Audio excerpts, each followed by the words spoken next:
Welcome to another workshop property Gapshap. अगर मैं आपसे कहूँ कि रावलपिंडी इस्लामाबाद के अंदर दो फेजेज ऐसे हैं जिसके अंदर प्राइसेस ऑलमोस्ट सेम है, साइज भी कनाल का है, लेकिन एक के अंदर आपको कनाल के प्लॉट्स मिलते हैं जिसके अंदर लिटिगेशन अवेलेबल है, जहाँ पे अभी पहाड़ियाँ हैं जो अभी डेवलप भी नहीं है, ऑन ग्राउंड हैं भी नहीं और पता नहीं कब आएंगे, ठीक है। But on the other hand आपको ऐसे कनाल के प्लॉट्स जहाँ पे आपकी कंस्ट्रक्शन अवेलेबल है, पोजेशन अवेलेबल है, सब कुछ वहाँ पे कंप्लीट है, इवन मजीद भी जो है वो अम्यूनिटीज उसकी जो है वो कंप्लीट हो रही हैं। तो अगर आपको इनमें से चूज करना पड़े तो आप कौन से की तरफ जाएंगे? ऑब्वियसली मेरे से अगर आप पूछते हैं तो मैं तो जो डेवलप हैं, जो पोजेशन अवेलेबल है, मैं उनकी तरफ जाऊंगा, क्योंकि जब मार्केट के अंदर प्राइस डिप आता है या प्राइस में रेट्स नीचे आते हैं तो ऑब्वियसली जो लिटिगेशन वाला एरिया है जो डेवलप नहीं है उसकी प्राइसेस में ज़्यादा डाउनफॉल आता है एज कम्पेयर टू जो डेवलप चीज़ें हैं, जो पोजेशनेबल चीज़ें हैं, उनके अंदर डाउनफॉल बहुत, आप कह रहे हैं कि लिटिल बिट, थोड़ा बहुत जो है वो आता है, ठीक है। मैं बात कर रहा हूँ डीएचए फेज 6 के सेक्टर B3 और डीएचए फेज 3 के आर्मी एलोकेशंस की। आर्मी एलोकेशंस के अंदर अगर हम देखें तो sector D, E, F, G, H and J के अंदर आपको जो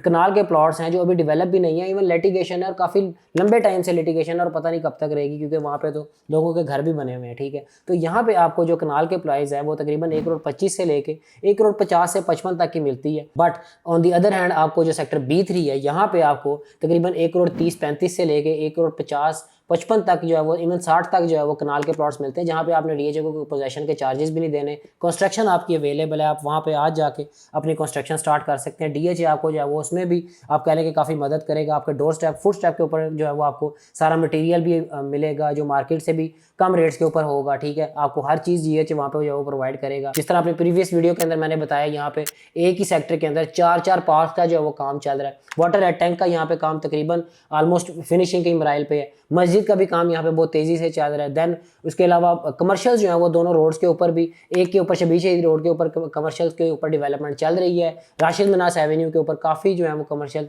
रेडी हो चुके हैं, जिनकी पोजेशन भी डीएचए ने दे दी हुई है, ठीक है। तो यहाँ पे अगर हम दोनों में से कंपेरिजन करें तो डीएचए फेज 6 का सेक्टर B3 जो है वो मुझे ज़्यादा उसका पलड़ा जो है वो भारी लगता है, ठीक है। अब इस मेरी वीडियो के ऊपर अक्सर लोग ये कमेंट करेंगे कि B3 जो है वो रोड से काफ़ी अंदर करके है, तकरीबन 10 से 12 किलोमीटर अंदर करके है, और उसके मुकाबले में आर्मी एलोकेशन जो है वो जीटी रोड से थोड़े ही फासले पे अंदर जाके वो जो आ जाता है। लेकिन यहाँ पे मैं आपको थोड़ी सी चीज़ क्लियर करना चाहूँगा कि अगर हम इनका फ्यूचर देखें या यहाँ पे फ्यूचर के अंदर जो अम्यूनिटीज़ यहाँ पे आने वाली हैं उनको हम देखें तो डीएचए फेज 6 का सेक्टर B3 आर्मी एलोकेशन से बहुत आगे है। उसकी वजह ये है, या मैं ऐसा इसलिए कह रहा हूँ कि जैसे ही आप डीएचए फेज 5 के अंदर एक्सप्रेस वे के साथ ये कनेक्टेड है, 150 फीट वाइड एक्सप्रेस वे के ऊपर आप एंटर होते हैं तो आपको थ्रू आउट जहाँ तक एक्सप्रेस वे जा रही है, फर्स्ट ऑफ ऑल उसके ऊपर जो कमर्शियल कटिंग्स डीएचए ने दी हैं, जो कमर्शियल बेड्स डीएचए ने दी हैं, वो बहुत ही खूबसूरत, जिस तरह आपको इस्लामाबाद ब्लू एरिया के अंदर लेफ्ट और राइट साइड के ऊपर कमर्शियल मिलते हैं, इधर भी आपको इसी तरह मिलेंगे। फ्रंट के ऊपर 8 मरला, उसकी बैक साइड के ऊपर जो है वो 4 मरला, और थ्रू आउट आपके एक्सप्रेस वे के ऊपर ये कमर्शियल जो है वो अवेलेबल होंगे। देन जैसे ही आपका एक्सप्रेस वे स्टार्ट होता है तो आपको राइट साइड के ऊपर जो है वो डीएचए इमार का सॉफ्टवेयर पार्क जो है वो मिलता है, उसका कमर्शियल यहाँ पे बनेगा। देन उससे आगे आपको लेफ्ट पे कलटेक्स पंप मिलता है, उससे आगे जाके नोवा केयर हॉस्पिटल जो डीएचए का अभी तक का फर्स्ट सबसे बड़ा हॉस्पिटल जो है वो बन रहा है, वो भी यहाँ पे मिलता है इसी रोड के ऊपर। फिर डीएचए का अपना हेड ऑफिस भी इस एरिया के अंदर बन रहा है, इसी रोड के ऊपर बन रहा है, जिसकी वजह से आप कह लें कि इस रोड के ऊपर जो फुटफॉल है लोगों की वो भी बहुत ज़्यादा बढ़ेगी। उसके बिल्कुल सामने डीएचए की अपकमिंग फूड स्ट्रीट भी इसी रोड के ऊपर जो है वो बन रही है। देन आपका ये रोड क्रॉस होता है, खत्म होता है, जैसे ही आपका डीएचए फेज 6 का ब्रिज आ जाता है, ब्रिज क्रॉस करने के बाद सेक्टर A और रिवर व्यू के अंदर भी ये एक्सप्रेस वे गुजर रही है, जिसके ऊपर AWT प्लाजा भी बनेगा, फौजी टावर जो है वो बनेगा, और जहाँ से ये एक्सप्रेस वे टर्न करती है बिल्कुल सामने आपको 2-4 डैम की साइड के ऊपर जो है वो काफ़ी तेज़ी से डेवलपमेंट होती हुई नजर आ रही है, जो कि रावलपिंडी इस्लामाबाद का दूसरा बड़ा डैम बनेगा। इसकी वजह से ना सिर्फ डीएचए के जो है वो पानी के मसले हल होंगे, बल्कि पूरे रावलपिंडी इस्लामाबाद के भी जो है वो पानी के मसले काफ़ी हद तक जो है वो खत्म हो जाएंगे। फिर उसके बाद बिल्कुल 2-4 डैम के साथ आपको जो है वो डीएचए मरीना,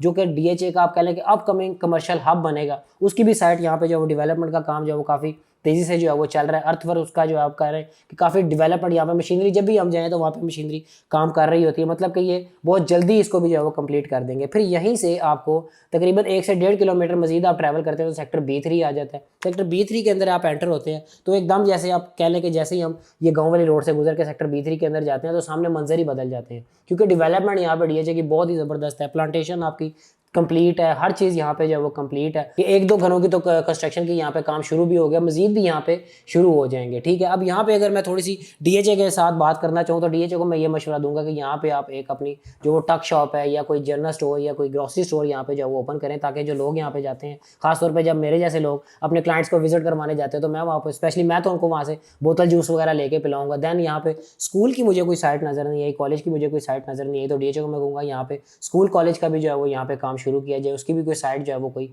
मुख्तस की जाए। फिर उसके अलावा यहाँ पे कोई आपका क्लिनिक नहीं है, मेडिकल सेंटर नहीं है, तो मेडिकल सेंटर भी बेशक छोटे से किसी कंटेनर के अंदर शुरू कर दे, लेकिन यहाँ पे मेडिकल सेंटर भी आपका जो है वो अवेलेबल होना चाहिए। सो इसी तरह की इन्फॉर्मेटिव वीडियोज़ देखने के लिए हमारे चैनल को लाइक करें, सब्सक्राइब करें। Thank you so much.